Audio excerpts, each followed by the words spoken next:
Para sa mga pasahero na babiyahe sa mga airport, maging paalala ito kung ayaw nyo ng abala or ng aberya sa paliparan. Na wag kayong magdadala or maglalagay sa inyong maleta ng laruang baril o ng kahit anumang hugis baril. Lalo na't kung ito ay totoong baril dahil pwede kayong arestuhin sa airport.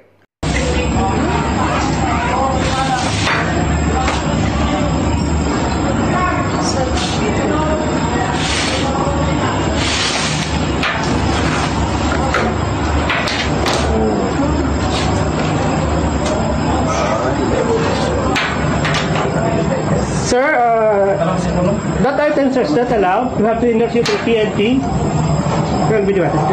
This gun, my children. Kagaya ito sa naranasan ng isang pasahero sa NAIA Terminal 1 na papunta na sana sa ibang bansa. Ngunit naharang siya at binuksan ang kanyang maleta dahil nakita sa x-ray machine na may hugis baril sa kanyang maleta. Ngunit nang buksan ito ay laruang baril pala ang laman ng kanyang bagahe at pinayagan naman siya makapagbiyahe dahil ang daladala niyang baril ay isang laruan lang. Sabat nga ng mga security screening officers ng Office for Transportation Security ang isang laruan nakahugis ng baril mula sa checked baggage ng isang paserong papunta ng Jakarta sa Ninoy Aquino International Airport Terminal 1. Habang sinasagawa yung routine x-ray screening sa baggage area, napansin ng isang security screening officer ang kahina-hinalang imahe na tila baril. Agad niya itong iniulat sa kanilang checkpoint supervisor na tumawag sa kinatawan ng airline upang hanapin at dalhin na pasahero sa lugar para sa manual inspection.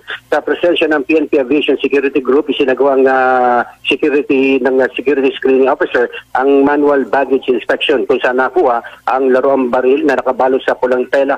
Tinurn over ang nasabing item sa PNP para sa tamang disposisyon. Pinayagan pa rin ang pasahero makasakay matapos ang tamang dokumentasyon at kumpiskasyon. Paalala ng mga tauhan ng OTS na huwag nang magdala ng mga gatong bagay para iwas sa bala sa pagbiyahe.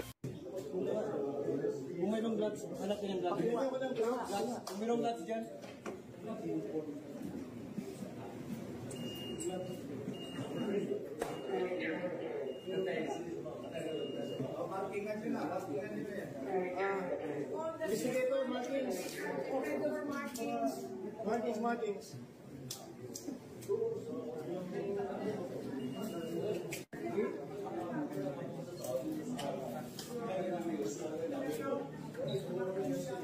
Yung mga kailangan dito dito na yung iba hindi yung iba dyan na siyempre di ba may balik ka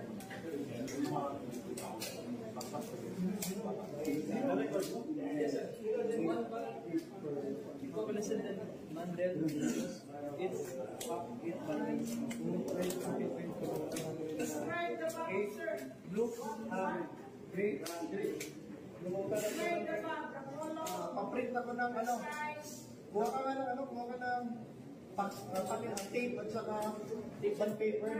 Markingan natin.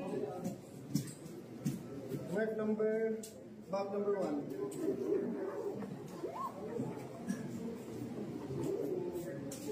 Wait. Kailangan ko na. Papel at saka ball pen. Bigyan ko na Federal pen, file out.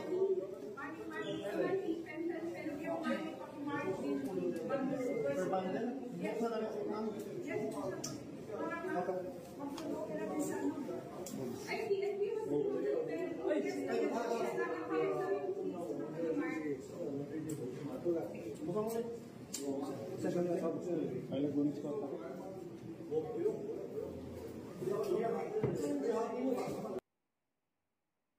Pero eto guys, isang pasahero ang inaresto sa NAIA dahil sa nakita sa kanyang bagahe or sa kanyang check-in baggage na isa talagang totoong baril. Isang negosyanteng Pinoy ang nahulihan ng baril sa NAIA Terminal 3. Nakumpiska sa kanyang isang .40 caliber pistol na may 2 magazine. Nakalagay sa hand carry na backpack ang baril na dumaan sa scanner kaya inalerto ng mga tauhan ng Office for Transportation Security ang mga pulis. Hindi na siya nakatuloy sa biyahe pa Singapore.